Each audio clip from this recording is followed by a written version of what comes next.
সমুদ্রে 3 দিন কাটানোর পর হঠাৎ ছোট মেয়েটি জোরে চিৎকার করল। ঘুমিয়ে থাকা বৃদ্ধ লোকটি সাথে সাথেই জেগে উঠল। যখন সে তাকাল, দেখল একটি দ্বীপ। সে তৎক্ষণাৎ নৌকার পাল মুড়িয়ে বাতাসের গতিতে সেই তীরে পৌঁছাল। বৃদ্ধ খুব খুশি হল। যদি সময়মতো এই দ্বীপটি না মিলত তাহলে তারা অনাহারে মারা যেত। পৌঁছে তারা দেখল এখানে ঝর্ণা ও সুন্দর নদী আছে এবং খুব শিগগিরই খাওয়ার জন্য ফলও পেয়ে গেল। নিচে বসে থাকা মেয়েটি হঠাৎ কিছু খুঁজে পেল। যখন সে বিষয়টি বৃদ্ধকে বলল, বৃদ্ধ সেটি থেকে বের হওয়া তরল স্বাদ নিল এবং বুঝল এটি মদ। অর্থাৎ তাদের আগে এখানে কেউ এসেছে। ঠিক তখনই খেলতে খেলতে ছেলেটি একটি মানুষের খুলি নিয়ে এলো। সে জানত না এটি কি। বৃদ্ধ সাথে সাথে ভয় পেল। এই দ্বীপ যতই সুন্দর ততই বিপজ্জনক। সে শিশুদের নিয়ে উঁচু জায়গায় উঠল।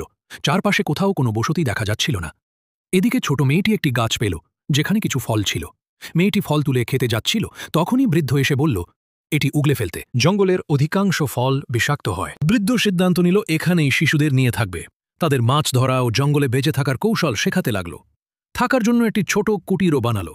একদিন বৃদ্ধ খাবার নিয়ে ফেরার পথে ভুল করে দ্বীপের অন্য প্রান্তে চলে গেল। সেখানে ভয়ঙ্কর দৃশ্য দেখে সে আতঙ্কিত হল। সেখানে একটি বন্য প্রাণীর লাশ পড়েছিল। সে বুঝল এখানে নিশ্চয়ই কোনো বিপদ আছে এবং দ্রুত শিশুদের কাছে ফিরে গিয়ে সতর্ক করল যেন কখনো দ্বীপের অপর প্রান্তে না যায়। এরপর থেকে বৃদ্ধ প্রায় মদ খেয়ে নেশায় ডুবে থাকত। একদিন অতিরিক্ত মদ্যপানের কারণে সে মারা গেল। এখন 2 ছোট শিশু একা হয়ে গেল। বড়দের সহায়তা ছাড়া এখানে তারা কিভাবে বাঁচবে? পরের পর্বের জন্য ফলো করুন এবং কমেন্টে জানান।